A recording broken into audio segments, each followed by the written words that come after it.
Chegamos então na lição de número 2 deste terceiro trimestre da CPAD em 2025, texto escrito e comentado pelo pastor José Gonçalves, onde estamos trabalhando sobre a igreja em Jerusalém, doutrina, comunhão e fé, a base para o crescimento da igreja em meio às perseguições.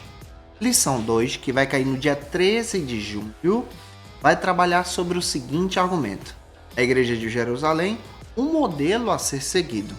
Para você iniciar bem a sua aula, você precisa iniciar por algumas bases bíblicas que a própria lição já traz e oferece para você. A primeira base bíblica é o texto áureo, que se localiza em Atos, capítulo 2, versículo 42. Você pode estar lendo esse texto junto com os seus alunos. A segunda é a verdade prática. É interessante você realizar a leitura da verdade prática em sala de aula. E a leitura bíblica em classe está localizada em Atos, capítulo 2, versículos 37 ao 47. Leia esses textos compassadamente, deixando Deus te usar na escola bíblica dominical da sua igreja. Eu sou seu amigo, pastor Janderson Nascimento, estou o primeiro vice-presidente da Assembleia de Deus em Vitória da Conquista, igreja pastoreada pelo pastor Davi Oliveira Boa Sorte. Você que está chegando por aqui, aproveita e se inscreve no canal, passa a ser um dos nossos alunos, ativa o sininho para você não perder nenhuma das nossas postagens aqui para o teu crescimento em Jesus. Me segue, tanto aqui no YouTube como Spotify, TikTok, Instagram, você pode nos acompanhar pelo @JandersonNascimento_EBD. Eu vou ter o prazer em te encontrar em cada uma dessas plataformas. Eu espero muito que o Senhor fale com você e que essa aula seja edificante para o teu coração e que você seja uma bênção na escola dominical da sua igreja. Na aula de hoje, a nossa abordagem bíblica vai parar em Atos capítulo 2, especialmente no conhecimento da doutrina dos apóstolos. Essa doutrina dos apóstolos que é fundamentada na pessoa de Jesus. Lembra que nós estamos estudando um texto escrito pelo pastor José Gonçalves. E a abordagem do pastor traz exatamente essa visão, onde você precisa conhecer especialmente essa teologia para passar adiante para os seus alunos. Quando você analisa a igreja de Jerusalém, conforme narrada por Lucas em Atos, você percebe que essa igreja tem um modelo inaugural. É uma comunidade neotestamentária marcada pela profundidade da palavra de Deus, da comunhão entre esses crentes também. Também você percebe que, de acordo com Greg Kenner, ele destaca de forma muito especial que Lucas ele narra os eventos do Pentecostes no capítulo 2, versículos 1 ao 4, relatando que essa descida teve um marco funcional poderoso sobre a igreja, revelando um fato extraordinário. Que fato é esse? Descrevendo que aquela igreja também tinha uma teologia e essa teologia é passada adiante na doutrina dos apóstolos. A nossa abordagem de hoje para entender isso aqui, já exatamente nesse primeiro século. A narrativa lucana ela vai apresentar especialmente a perseverança desses cristãos. Vai analisar a doutrina dos apóstolos na comunhão e o partir do pão e as orações. Qual é o texto base que a gente vai usar hoje? Atos 2, 42. Então vai para o texto e olha isso junto com os teus alunos também. Vai reforçar o caráter da igreja de Jerusalém, ao mesmo tempo vai demonstrar essa igreja que tem uma fé apostólica no exercício dos dons espirituais. Versículo 43 do capítulo 2 traz esse fundamento. É uma igreja que tem sinais espirituais também na realização dos milagres. Atos capítulo 3, versículos 1 ao 10, você vê isso sendo demonstrado. É uma igreja que é guiada pelo ensino. Atos capítulo 6, versículo 4 traz esse testemunho. É uma igreja ativa na presença do Espírito Santo, que traz essa relevância para a própria comunidade. A narrativa histórica da igreja de Jerusalém também demonstra que aquela igreja estava inserida nesse contexto e no seu contexto ela fazia a diferença. Você tem alguns textos que vão te ajudar. Lucas capítulo 24, versículo 18, Atos capítulo 10, versículo 37, também capítulo 26, versículo 26. O próprio Lucas também demonstra a sensibilidade ao registrar as virtudes daquela comunidade, mas também demonstra a sensibilidade da igreja, os seus problemas internos, o problema com as viúvas, os problemas com os helenistas, o problema da própria igreja em si. Atos capítulo 6, versículo 1, você vê aí a instituição dos primeiros diáconos, a preocupação da igreja primitiva em estabelecer novas lideranças. Você percebe também eventos como Filipe, que traz uma mensagem para o etíope, ser citado lá no capítulo 8 de Atos, versículos 26 ao 39. Você vê também aquela igreja ganhando em missão e crescendo a partir da igreja de Antioquia, que também é uma igreja parceira, que traz uma força extraordinária a partir do capítulo 11, versículos 19 ao 21. Também você vai perceber o ministério de Paulo e Barnabé dentro dessa comunidade, que tem o objetivo de trazer uma teologia cristocêntrica, de apresentar a morte e a ressurreição de Jesus. Atos capítulo 2, versículos 23 a 24, Atos 3, 14 e 15, você percebe essa visão doutrinária que a igreja tem. Essa igreja de Jerusalém que está à disposição para ser uma igreja missionária, que busca quebrar um paradigma do seu tempo e apresentar a identidade de Cristo ao longo dos séculos. Rapaz, já deu para perceber que essa igreja é uma igreja funcional. E aqui eu tenho uma pergunta para você que está me assistindo. Você já se imaginou vivendo nos dias da igreja primitiva? Se você já se imaginou e se você pudesse visitar a igreja de Jerusalém, qual seria a primeira pessoa que você gostaria de ver de perto naqueles dias? Deixa aqui nos comentários junto com a gente. Eu gostaria muito de rever ali e conhecer o apóstolo Pedro, o apóstolo Paulo. Teu comentário é importante. E se você é professor da classe dos adultos, quer poupar o teu tempo nesse trimestre para preparar a tua aula, eu tenho um recurso que vai te ajudar. É o Facilita EBD. No Facilita EBD você encontra o esboço da minha aula, onde eu sempre coloco versículos a mais que vão te ajudar. Já vai tudo anotado para você somente explicar para os teus alunos aí, não fugindo do assunto da lição. Você encontra lá o esboço da minha aula, você encontra também o PowerPoint que vai dinamizar as tuas ministrações, é muito legal. Está disponível em uma assinatura trimestral. Você encontra a nossa proposta no link na descrição desse vídeo. Você pode acessar facilitabd.com.br ou então escanear esse QR Code que está aqui na tela para conhecer como funciona a nossa proposta. Gente boa, que Deus te abençoe através da palavra. E o primeiro ponto da lição de hoje trabalha então sobre o seguinte argumento: a igreja com sólidos alicerces. Vamos observar isso junto com vocês a partir dessa proposta do pastor José Gonçalves. No primeiro ponto da lição, para você quebrar o gelo, você pode estar lendo uma passagem bíblica, Atos capítulo 1, versículos 12 ao 14, junto com os teus alunos, vendo aí que a igreja tem uma doutrina e também é dedicada à oração. Vá para o primeiro subtópico que aborda que a igreja de Jerusalém, ela tinha um fundamento doutrinário, é a proposta do próprio autor da lição, pastor José Gonçalves. A igreja de Jerusalém, registrada em Atos dos Apóstolos, é uma igreja, uma comunidade alicerçada com fundamentos doutrinários. Você percebe que esse fundamento doutrinário da igreja é centrado na pessoa de Jesus. Lucas, ele relata a morte e a ressurreição de Jesus, e você percebe que a própria igreja, ela é guiada pela direção do Espírito Santo, tá? Observe o texto de Atos capítulo 1, versículo 2 aqui.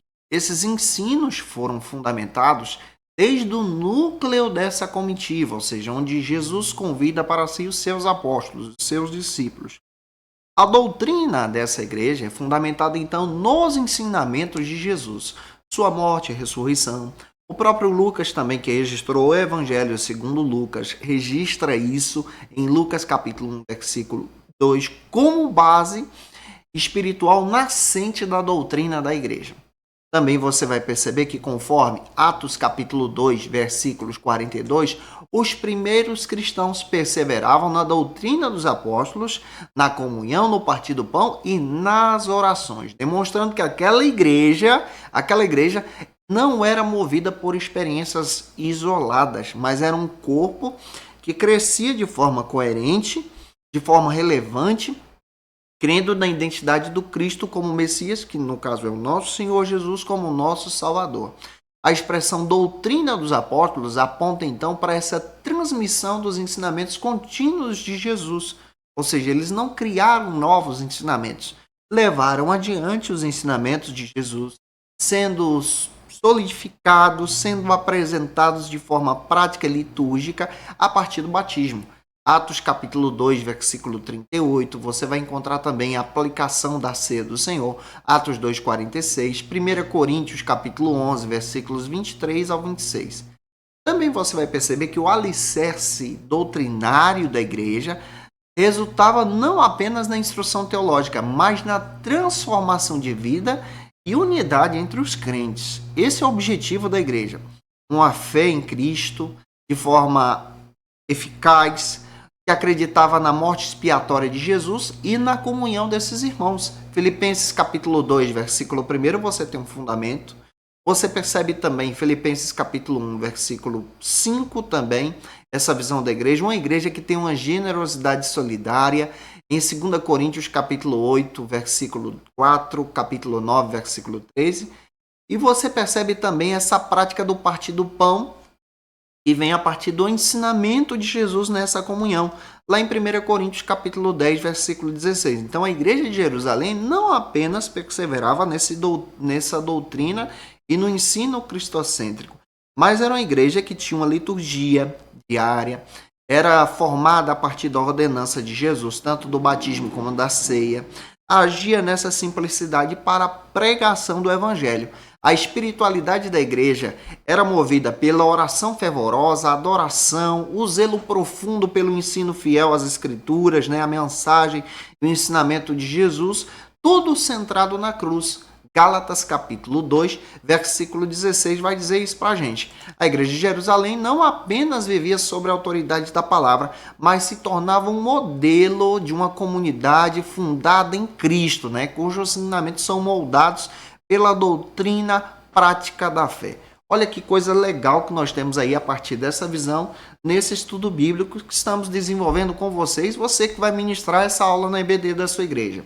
Para quebrar o gelo com os teus alunos, você pode pegar a lição, tá aqui, eu estou com a lição em mãos, e abrir na página 18 e ler aí para os teus alunos a pergunta número 1 e participar apresentando a resposta que está na própria lição, onde você vai desenvolver com seus alunos exatamente essa pergunta dinâmica em sala de aula.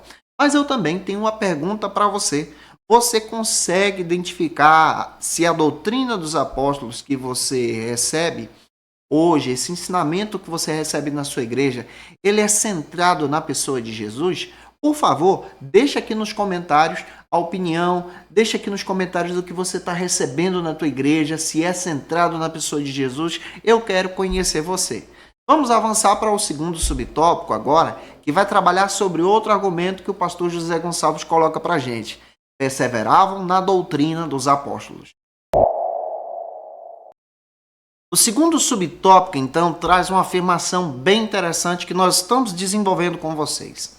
Apresenta para a gente que os primeiros cristãos perseveravam na doutrina dos apóstolos. Atos 2, 42. Pega a Bíblia e deixa ela aberta para que você possa desenvolver isso em sala de aula. O Greg Kenner, ele descreve que esse termo grego para doutrina vem da palavra didaquê. E ele afirma que essa palavra traz a seguinte abordagem, essa instrução sistemática, essa transmissão fiel daquilo que foi aprendido. Então você percebe que o ensino dos apóstolos não era apenas um ensino teórico, teológico, mas era aquilo que eles aprenderam de forma didática, didaquê, com Jesus. E isso foi passado adiante. Você tem a informação de Atos capítulo 1, versículos 21 e 22 para trabalhar com os teus alunos também. O apostolado, ou seja, os apóstolos que eram testemunhas de Jesus, testemunhas oculares, viram aí a morte e ressurreição de Jesus. Eles testemunharam e eles passam adiante esses ensinamentos que eles receberam. Esse é o papel da igreja, levar adiante os ensinamentos que receberam. Então a igreja primitiva, ela recebeu esse ensinamento e passou adiante esse ensinamento. Essa vivência doutrinária aqui dentro do texto, ela é muito clara, porque você percebe que uma igreja que está caminhando nesse discipulado de Jesus, da grande comissão. Nesse sentido, o discipulado cristão aqui também é relevante, porque ele é compreendido como um processo de formação que a igreja tem, que é reproduzido a partir da prática da palavra, é reproduzido a partir do ensino do próprio Jesus através dos apóstolos. Mateus capítulo 28, 19 e 20 afirma isso. João 14, 26 vale a pena você ler também.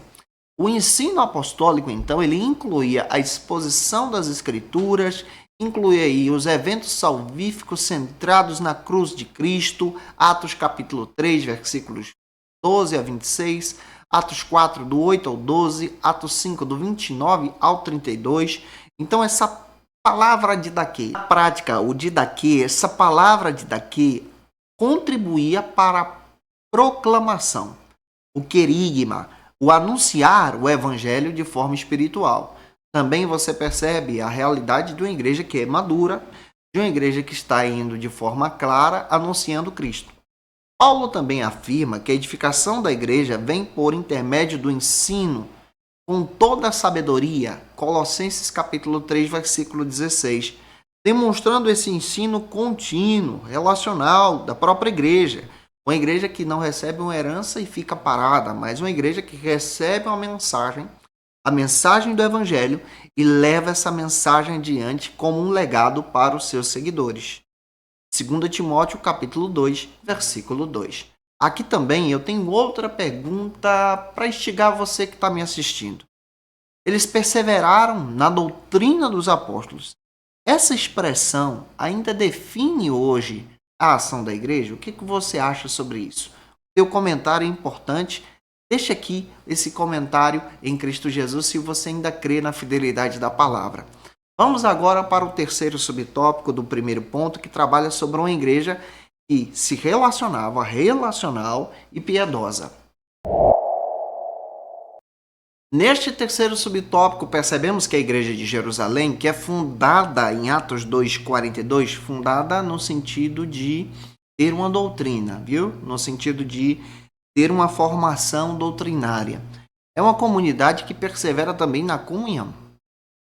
Quando você vai para o termo comunhão, no grego vem do termo koinonia.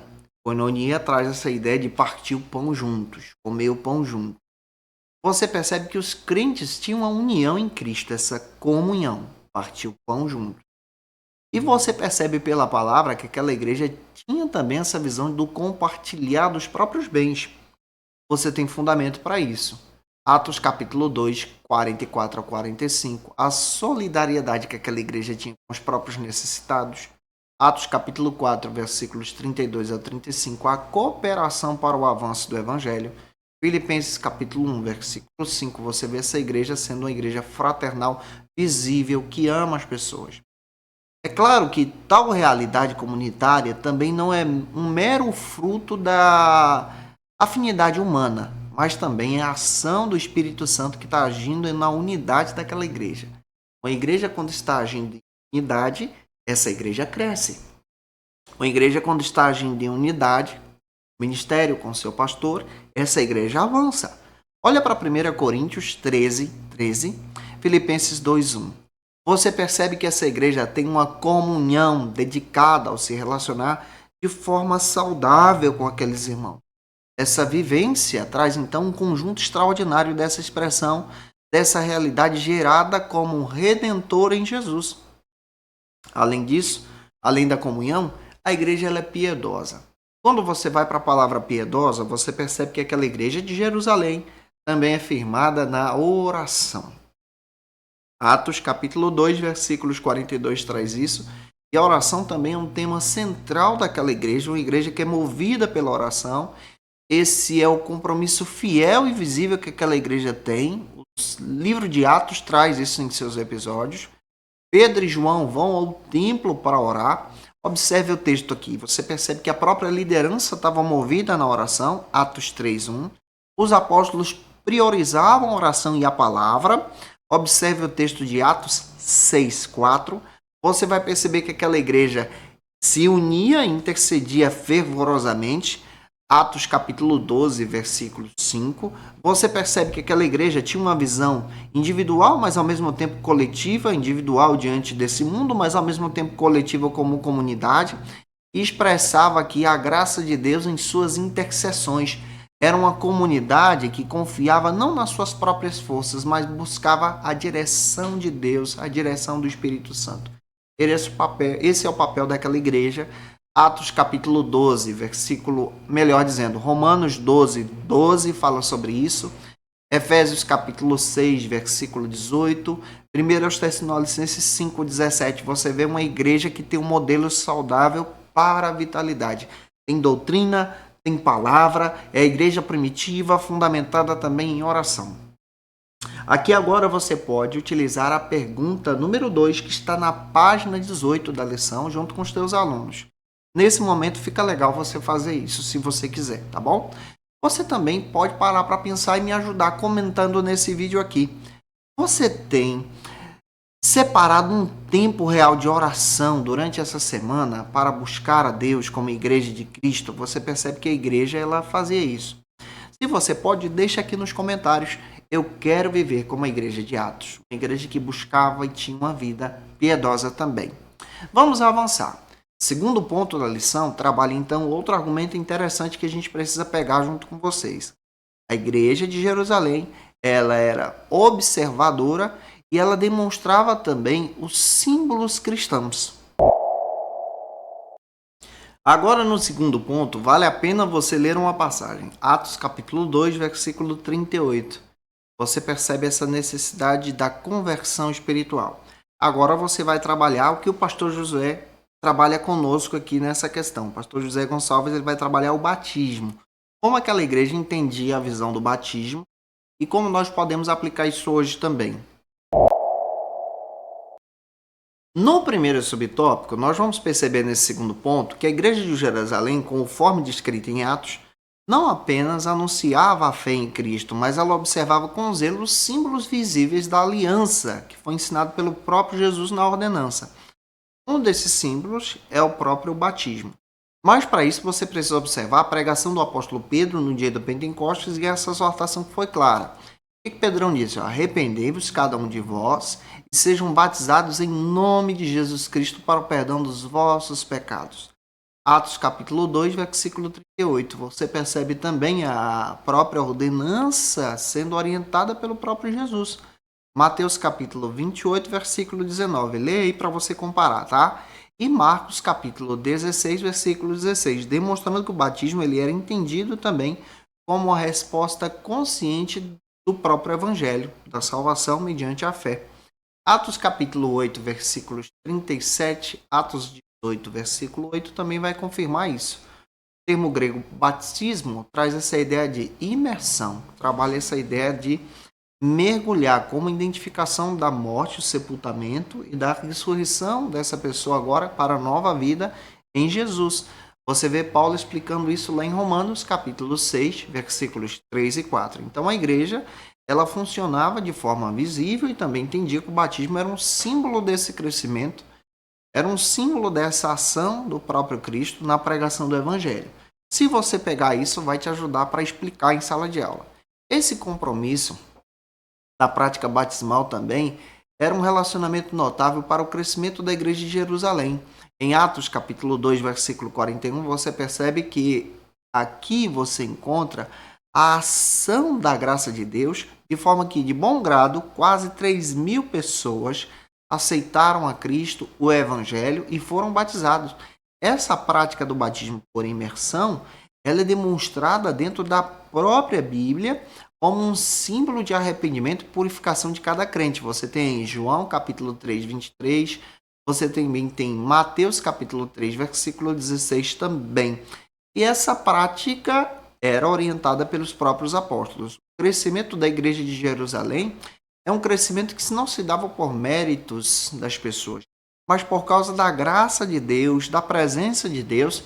Tito 3, 5 vai confirmar isso. Aqui você pode estar lendo a página 18 e utilizando agora a pergunta 3. Como o batismo era visto pela igreja de Jerusalém, e apresentar aí as respostas para os teus alunos. E eu tenho uma pergunta também para você.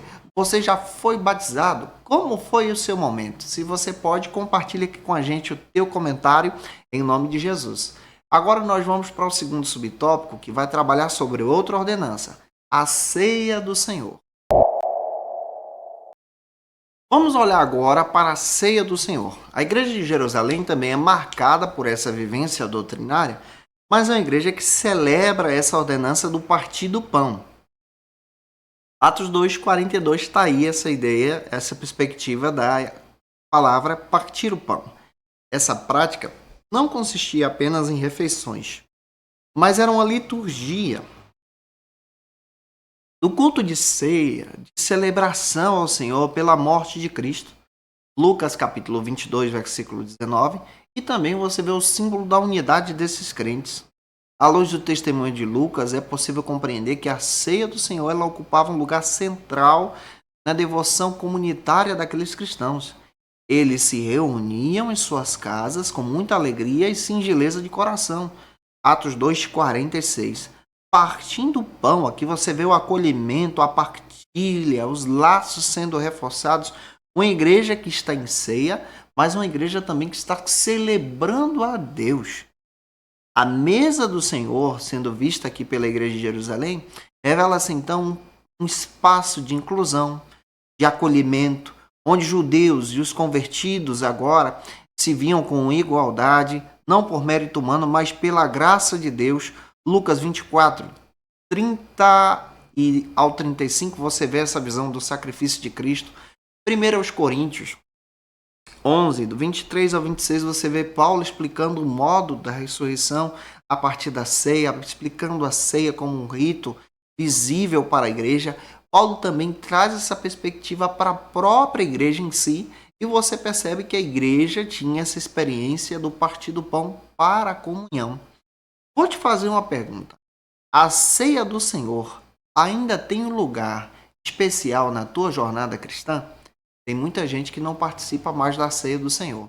A minha pergunta é essa. Você valoriza esse momento?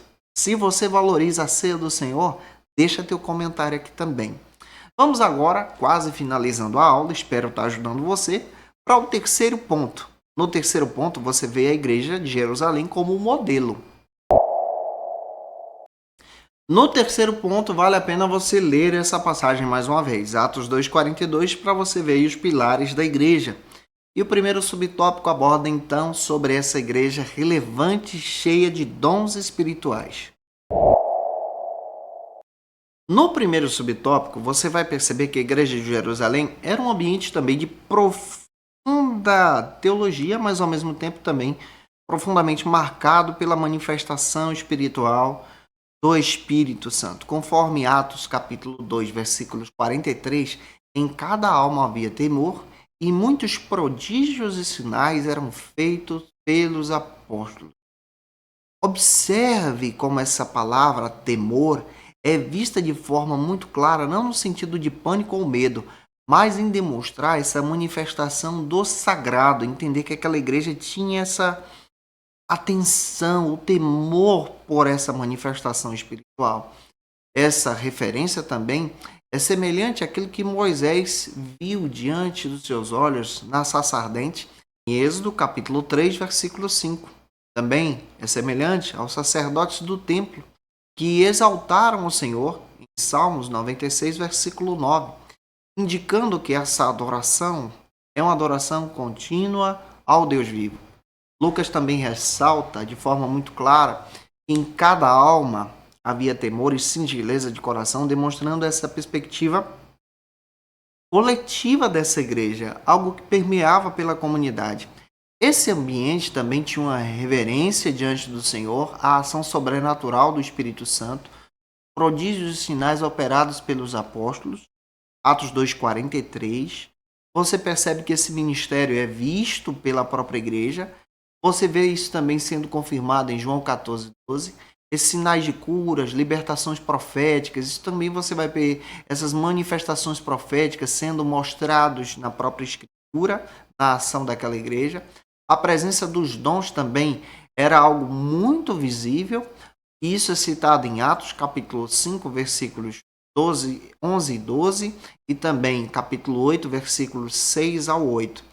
Essa igreja se colocava à disposição, visando então algo profético e ao mesmo tempo visando então proclamar o reino de Deus, evidenciando essa presença do reino de Deus.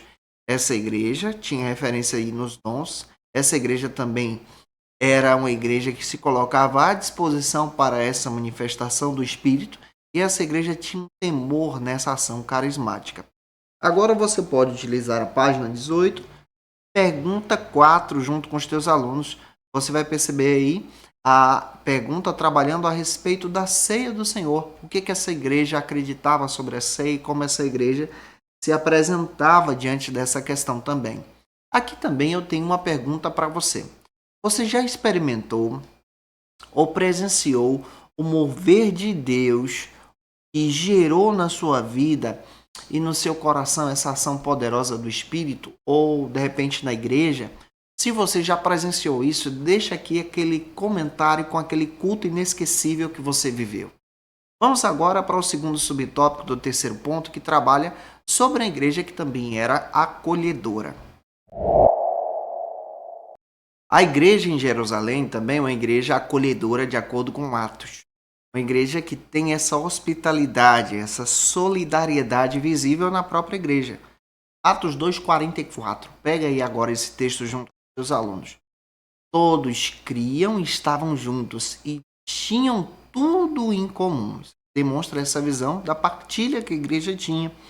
Esse vocábulo juntos aqui vai implicar essa adoração e ao mesmo tempo essa partilha doméstica. A Bíblia de Estudo Pentecostal também traz essa aplicação de forma muito clara, demonstrar que a igreja ela tinha essa visão cotidiana, ou seja, isso era partilha doméstica da própria igreja. Essa vivência também se aproxima do ideal da própria igreja, conforme Romanos capítulo 12, versículo 13. Comunicai com os santos as suas necessidades e segui a hospitalidade.